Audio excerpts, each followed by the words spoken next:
महत्त्वाचं झालं। पण अध्यक्ष महोदय, याच पेपर फुटीमुळे आपल्या देशामध्ये जवळपास 20 विद्यार्थ्यांनी आत्महत्या केलेली आहे। आज विषय या देशात घडलेला आहे।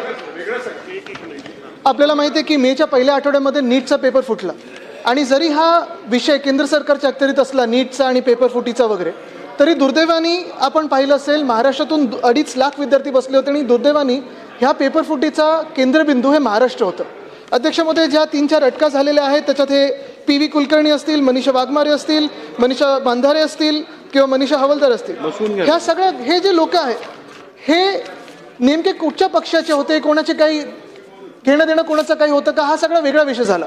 पण अध्यक्ष महोदय, याच पेपर फुटीमुळे आपल्या देशामध्ये जवळपास 20 विद्यार्थ्यांनी आत्महत्या केलेली आहे। आज देशभरात आंदोलनं सुरू आहेत, तरुण तरुणी हे रस्त्यावर आलेले आहेत। अध्यक्ष महोदय, आमची अपेक्षा हीच आहे की मुख्यमंत्री महोदयांनी, त्यांच्याकडे गृह खातं पण आहे, जसं MPSCचा कधी पेपर फुटतो, 2 वर्षापूर्वी 24मध्ये पण नीटचा पेपर फुटी झाली होती, यावर्षी नीटची पेपर फुटी झाली, जसं मी सांगितलं दुर्दैवाने महाराष्ट्रात झालेली आहे किंवा केंद्रबिंदू महाराष्ट्रात होतं।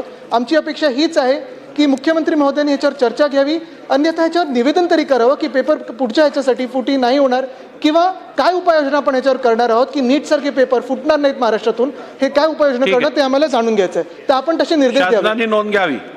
नाही आता पुढे बस।